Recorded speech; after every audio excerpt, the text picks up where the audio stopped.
안녕하십니까?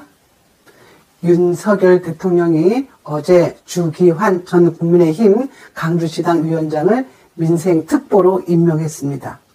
민생특보는 윤 대통령이 새로 만든 자리라고 합니다.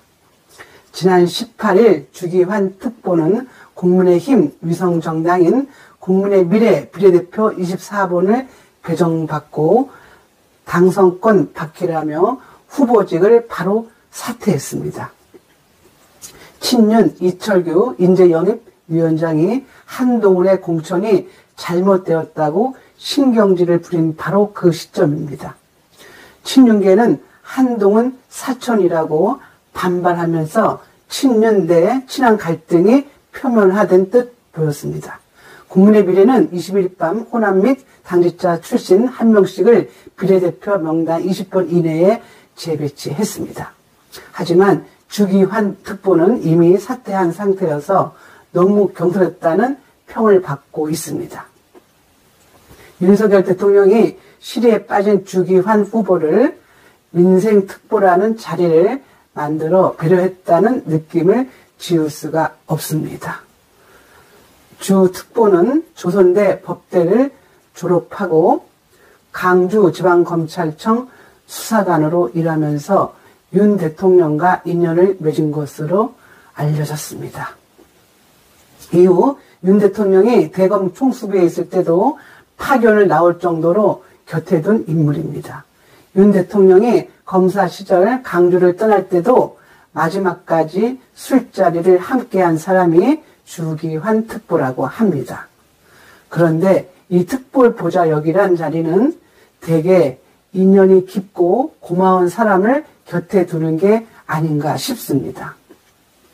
김대중 대통령 때도 영국에서 도움을 받은 순창 출신의 정목 씨를 특보 자리에 앉힌 이력이 있습니다.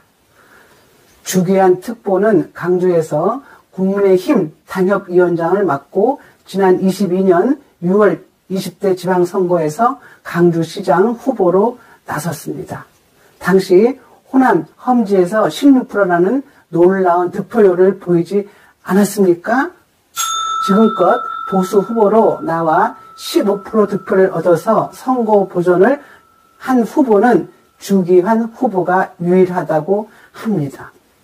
주기환 후보의 아들 역시 대통령실의 6급 행정관으로 채용되어 논란을 일으킨 바 있습니다.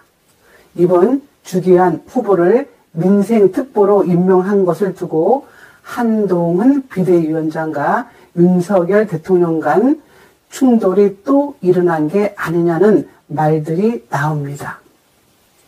국민들 입장에서는 양측 사이에 갈등이 시작된 것이라고 볼 수도 있습니다. 하지만 한동훈 위원장이 논란은 이제 모두 끝났다고 공언을 했지 않습니까? 호남 지역의 배려는 대통령실이나 국민의힘 입장에서 보면 반드시 필요한 대목이었다고 생각합니다. 강주 지역 의대 신설 문제에 대해서도 윤 대통령은 흔쾌히 확답했다고 합니다. 그리고 무엇보다 중요한 것은 주기환 민생특보는 무보수 자리라고 합니다.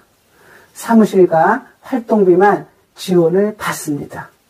윤석열 대통령의 마음을 가장 잘 알고 윤 대통령에게 가장 필요한 민생의 영역에서 주기환 특보의 역할이 분명 있을 것입니다. 정부를 생각할 때 매사에 비판의 잣대를 들이대기보다 먼저 이해해 보려는 태도가 필요하지 않겠습니까? 지금까지 김선혜의 직언직설이었습니다. 감사합니다.